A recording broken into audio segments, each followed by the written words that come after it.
Assalamualaikum warahmatullahi wabarakatuh. Hai teman-teman, apa kabarnya hari ini? Semoga kalian masih tetap semangat. Hari ini kita akan mempelajari IPA dan Bahasa Indonesia. Tema 5, subtema 3. Mari siapkan buku tema kalian dan alat tulis kalian, serta simak video berikut ini. Hubungan rantai makanan dengan jaring-jaring makanan. Rantai makanan merupakan urutan proses memakan dan dimakan antar makhluk hidup di dalam suatu ekosistem. Di dalam rantai makanan tersebut terdapat beberapa peran, antara lain produsen, konsumen, dan pengurai. Dalam suatu ekosistem terdapat banyak makhluk hidup yang memiliki sumber makanan dan pemangsa yang sama. Oleh sebab itu, di dalam sebuah ekosistem dapat terbentuk lebih dari satu rantai makanan yang saling berhubungan satu sama lain. Kumpulan beberapa rantai makanan tersebut di dalam suatu ekosistem dinamakan dengan jaring-jaring makanan. Perhatikan contoh jaring-jaring makanan pada gambar berikut. Jaring-jaring makanan dalam sebuah ekosistem berfungsi untuk menggambarkan hubungan interaksi antar makhluk hidup. Sebagai contoh, pada ekosistem sawah, rumput tidak hanya dimakan oleh tikus, tetapi juga belalang. Belalang juga bisa dimakan oleh katak atau ayam. Ayo perhatikan jaring-jaring makanan pada ekosistem hutan berikut ini. Jaring-jaring makanan ini tersusun atas 14 rantai makanan yang saling berhubungan. Ada 2 produsen, yaitu pohon dan rumput. Ada 4 hewan yang berperan sebagai konsumen tingkat 1, yaitu kelinci, belalang, tikus, dan ayam. Ada 4 hewan yang berperan sebagai konsumen tingkat 2, yaitu singa, serigala, elang, dan ayam.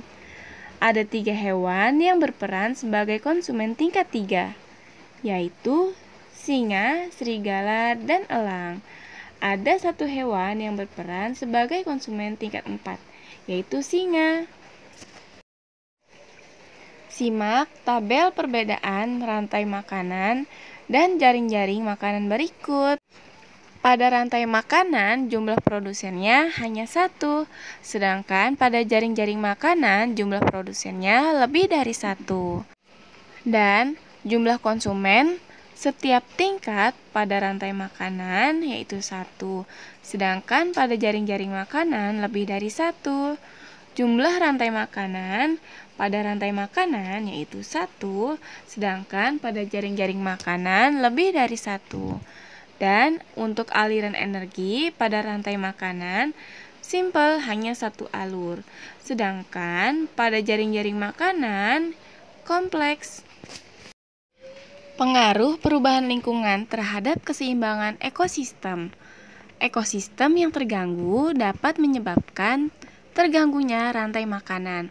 Jika salah satu komponen rantai makanan tidak ada, komponen rantai makanan lainnya akan terganggu.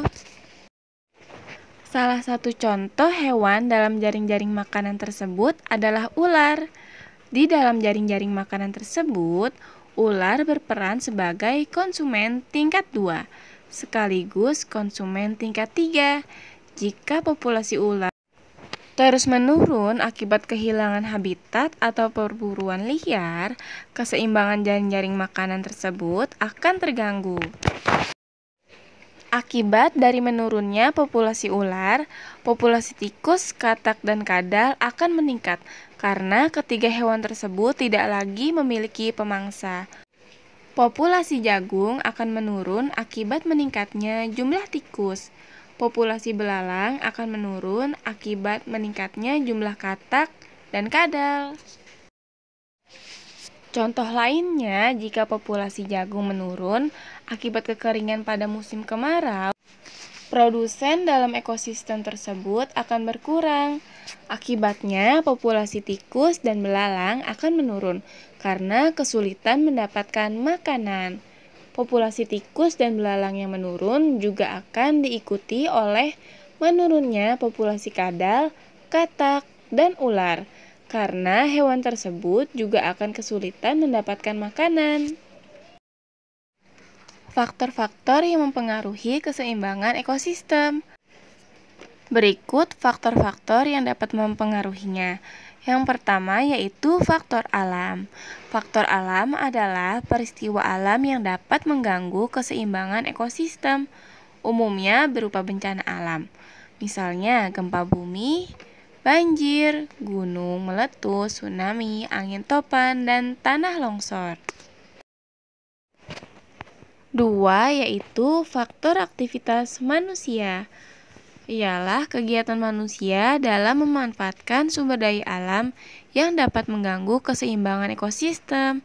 Contohnya penebangan hutan, pembakaran hutan, pembuangan sampah dan limbah sembarangan, perusakan terumbu karang, serta perburuan liar.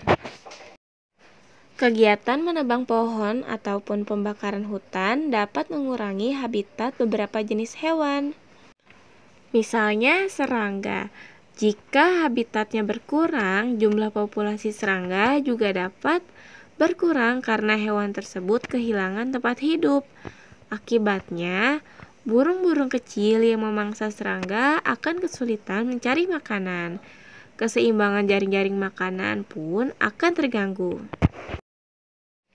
Selanjutnya, kita akan mempelajari bahasa Indonesia, yaitu menemukan makna kosakata serta melengkapi peta pikiran. Kosakata dapat dicari maknanya dalam Kamus Besar Bahasa Indonesia. Informasi yang sudah ditemukan dapat diringkas lagi dengan menggunakan peta pikiran. Dan peta pikiran dapat disajikan dengan cara yang kreatif dan menarik. Teman-teman, mari perhatikan dan bacalah masing-masing teks berikut usaha manusia dalam pemeliharaan ekosistem.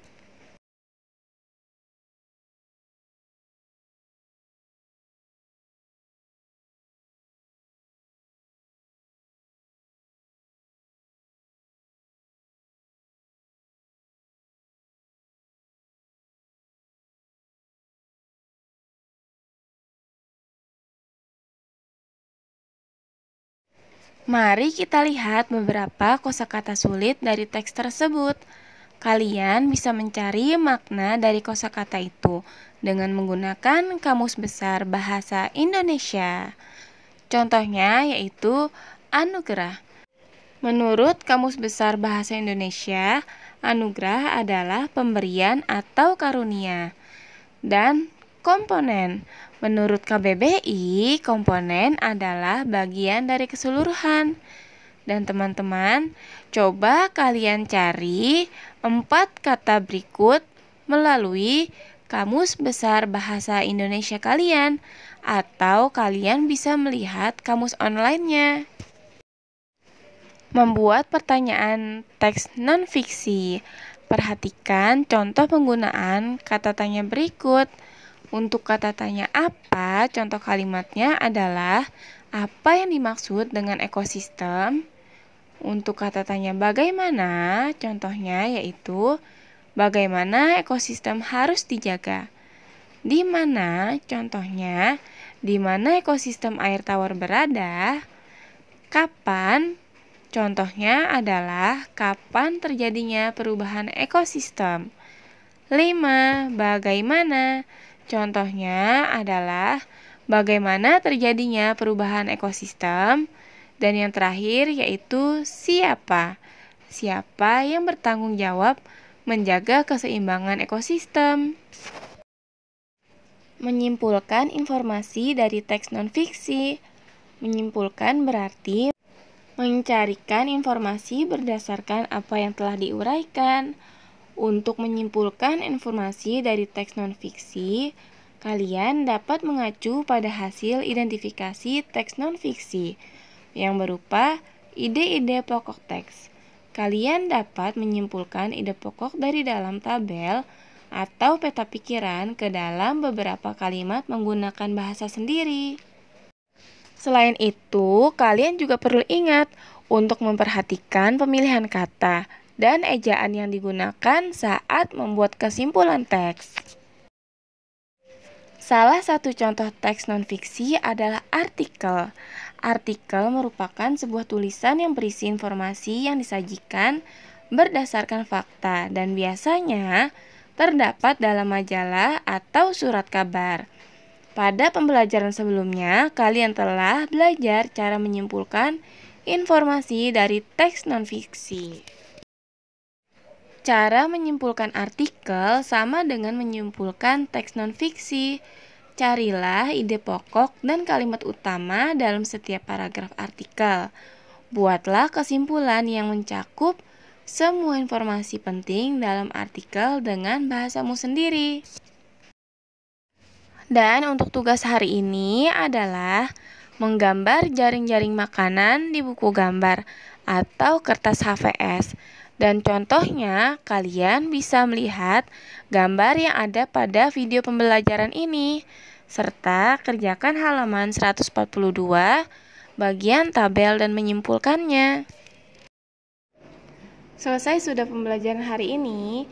Jangan lupa untuk selalu dibaca agar kalian tidak lupa dengan pembelajaran hari ini, dan semoga pembelajaran hari ini bermanfaat untuk kalian semua. Tetap semangat. Terima kasih. Wassalamualaikum warahmatullahi wabarakatuh.